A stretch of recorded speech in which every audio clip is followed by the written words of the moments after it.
Hello everyone. This is the very first time I've done a video like this on my channel. So if you enjoy it, please give me a thumbs up and I will continue to produce a monthly review video of how our homeschooling is going.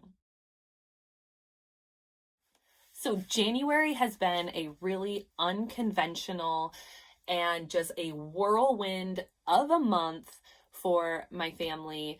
But you know what? We still got school done. It just didn't look like it normally would.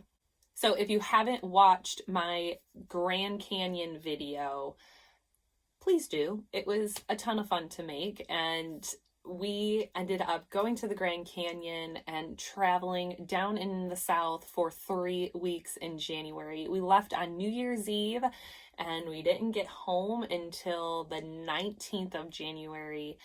And it was beautiful. It was unconventional. It was very rich, but it was also extremely chaotic at times, just with our schedule and our flow and our rhythm, and how, when you're home a lot and then you pack up the camper and you hop in, and you're just you have things planned out, but you're also flying by the seat of your pants at the same time, you just have to see what the day brings you. So when we left on our trip, I brought our math books. We use master books for our math. I took our language arts programs that we're using, and then I took my morning basket, and I took a bunch of stuff out of the morning basket just because I knew we wouldn't be able to do just our full thing. So we had our handwriting in there. We had our morning devotional. We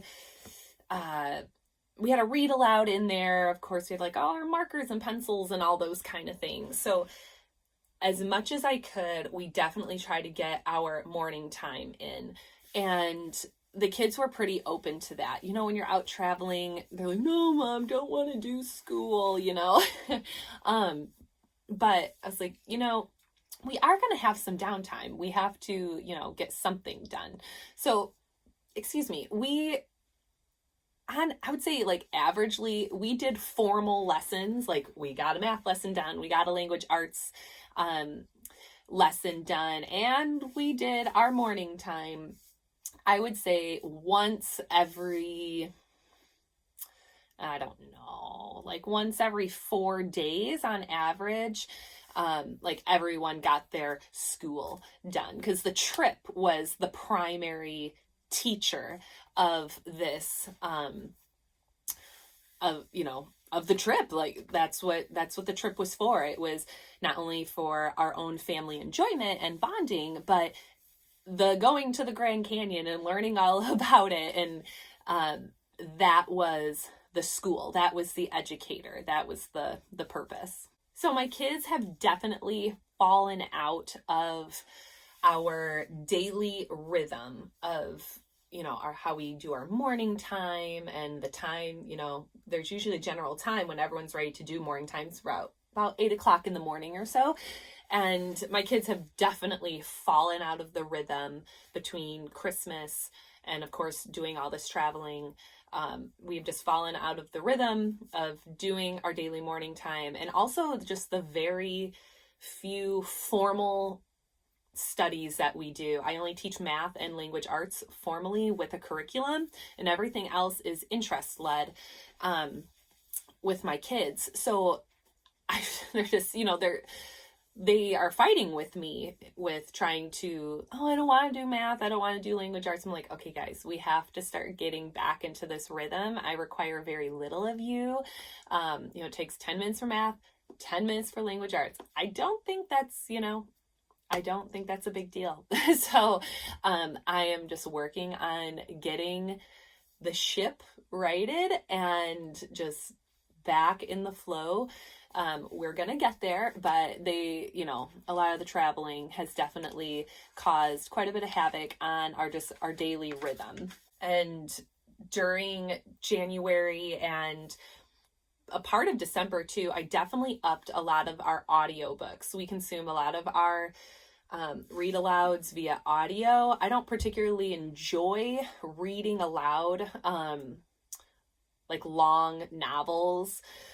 My voice just gets tired, and I just love to listen to the story too, especially when it's a great narrator. So I have just found upping our audiobooks and our read alouds in December and into January just made it so much easier. It's made my heart happy, and I felt that I was doing something rather than nothing at all.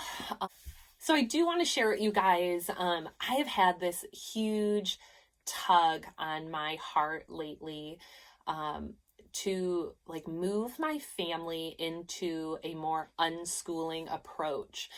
And it's really not that far off from where we currently are. I like to just call myself a relaxed homeschooler. We have amazing homeschool laws here in Illinois. We basically have none. So it's pretty awesome.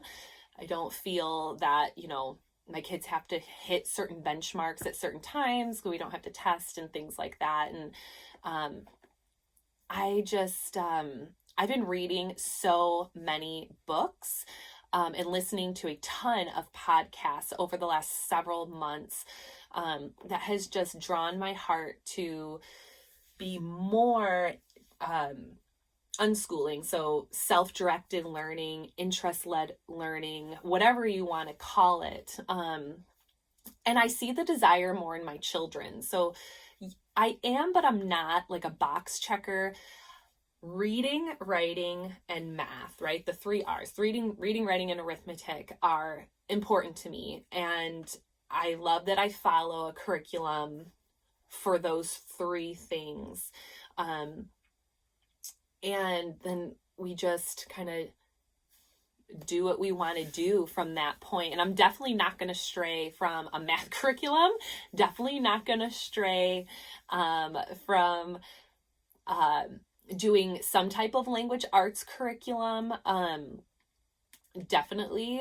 But I don't think it's going to be like we have to do a lesson every single day.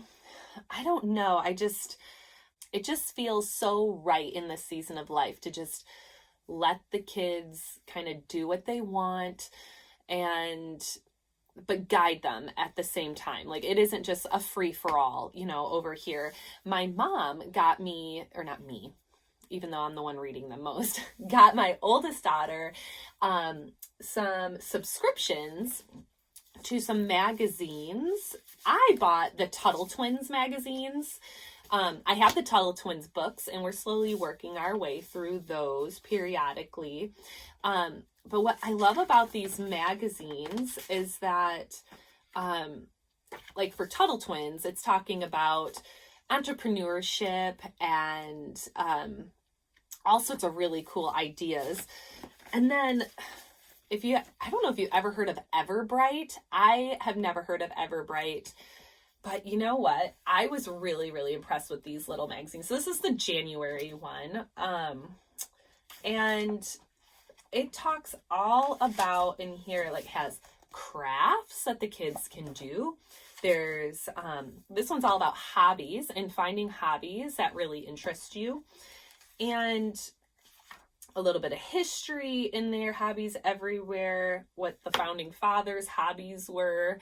And they also have recipes for cooking and different things. This is, Walt Disney was into drawing, and Mrs. Fields was into cooking, right? She has the cookies, Mrs. Fields.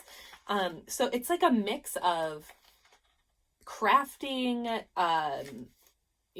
then there's cooking, and then it's also giving you history, and you can just take magazines like this in so many different directions with your kids, and they're getting hands-on.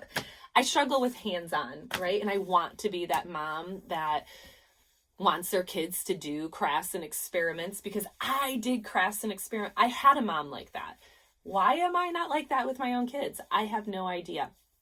But I want to get more comfortable with that, and I want to be able for my kids to look through these magazines and be like, oh, Mom, this looks amazing. Do you want to make this Christmas light card, right? This craft in there.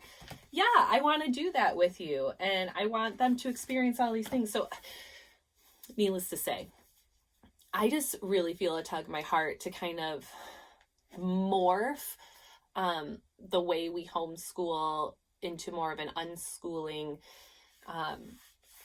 way. And we're not that far away from that right now. But yeah, that's just what I'm feeling. And you know what? I can make a change whenever I want to. And I'm not afraid to make a change. So, yeah, that's just kind of where we are for January. I need to get our family back in the flow of how we do things for February, and just kind of vision cast exactly how I want our days to go moving forward. So please give this video a thumbs up if you liked it, you guys, and tell me how your January was. I would love to hear in the comments below what you did in the month of January. Did it go well? Is it really relaxed because it's right after the holidays? Do you jump right back into it? Are you feeling like you need to make a change in your homeschool? Because, you know, sometimes you just do. I would love to hear all about it, and we'll see you in the next video. Bye-bye.